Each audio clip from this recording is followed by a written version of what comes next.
With this video, I want to show you how to create a cam when you've got a pivoted follower. And I've got some givens here. I've already kind of set up the drawing. We're working with a 3.5 inch long pivot arm. We've got the follower centered over the top of our cam center. We are going to be, and we've got our center of our pivot 60 degrees off a horizontal, and we've got our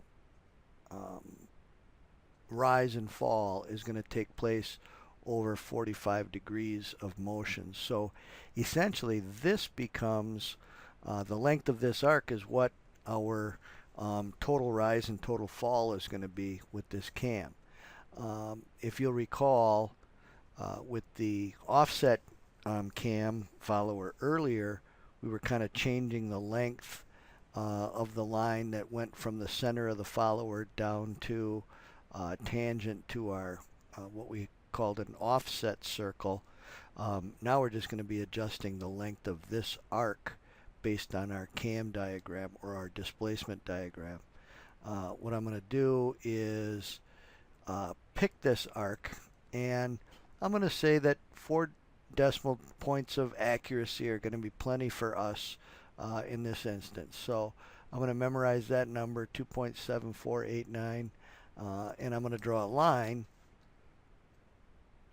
at that length that will be our rise and fall. Now, let's not do just straight line motion. That's kind of jumpy. Let's go ahead and do harmonic motion for this one. So I will draw a circle at the center of this, and then I'll trim away half of that. Whoops. Trim away half of that, and then I will divide this circle into 6, because we're going to do our 30-degree increments once again. So that would be 12 total. So I'm going to divide this line, which I've set up at about about 3 times the diameter of our base circle, and I'm working with a 4-inch base circle diameter. So I just drew a line arbitrarily at 12 units long, and I'll divide that by 12. Whoops. I'll divide this object by 12, and there's my 30-degree increments. And as long as I'm working with that 12 number, let's go ahead and array this line, or this arc, polarly around this center point. Whoops, this center point. Not midpoint. Why is midpoint lining up? We'll go around the center.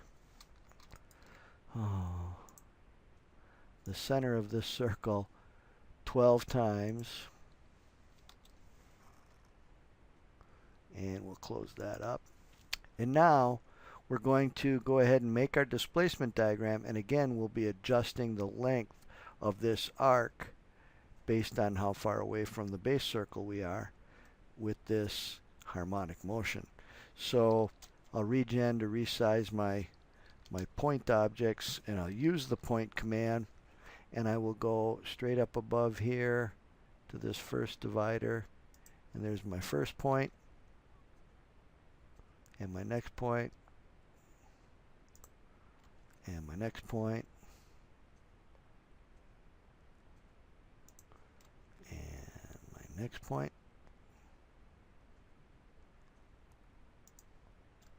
and my second to last point. There we go. And at the top of our 2.748 long line, there we go. And then I'll just mirror those points around that highest point.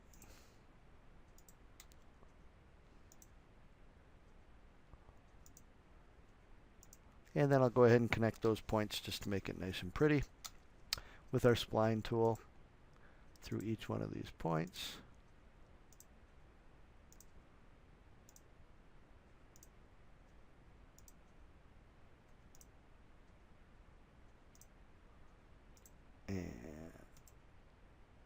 go.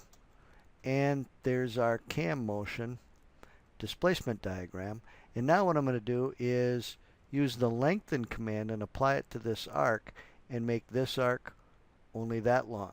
And then at the second spot, at the 60 degree point, I'm going to make it this long. So I'll use lengthen. LEN is a shortcut for lengthen. And I'll use the total option, which is default. So I'll hit enter. And now it wants me to give it the total length. I don't know the number, so I'll just pick these 2 points, node to node, and I'll apply it to this first 30 degree line.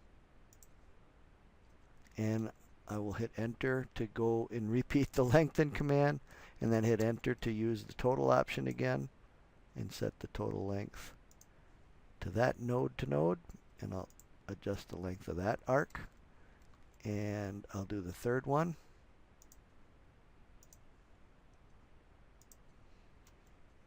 And the fourth one. And if we're thinking ahead here, or I should have been thinking ahead, and applied that to each side, but too late now, I guess. So I'll do the fifth one. And if we think about it, let's go ahead and use this twice. The next one is going to be the total length after this one, but then after that it'll be this same length again. So I will adjust this arc.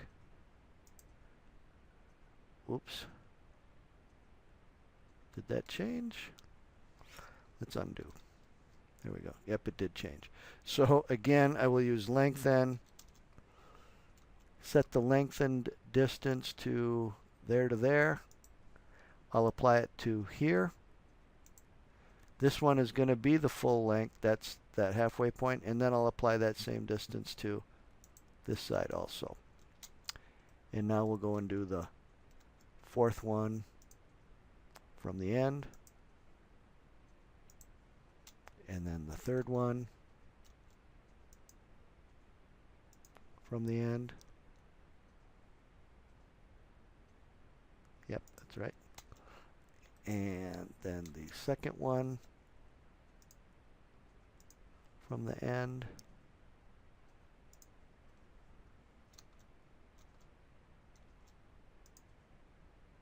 And then the last one before we're at the end. And then we connect the end of each of those arcs. I will grab my spline tool and go from here to, and let's go ahead and set our start tangency to horizontal, and then we'll go to this endpoint, and we'll just go all the way around to each one of these endpoints.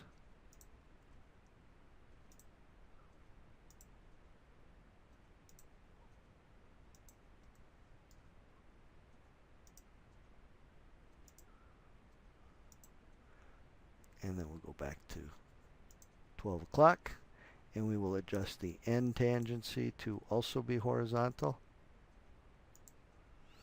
And that's our cam shape or profile through the center of the follower, but we have to offset the radius. I don't remember what this is. The radius of this piece is 3.75, so I will just offset 3.75 or 0.375, I'm sorry, from here to there. And there's our tangent cam, or our cam profile tangently. This I might put on the construction layer or the centerline layer. We'll put it on center. And there's your cam using the pivoted cam follower, and we're kind of using the displacement as the length of that arc, because we're saying that our arc or our rise and fall is happening along a 45 degree pivoted follower. And that's that.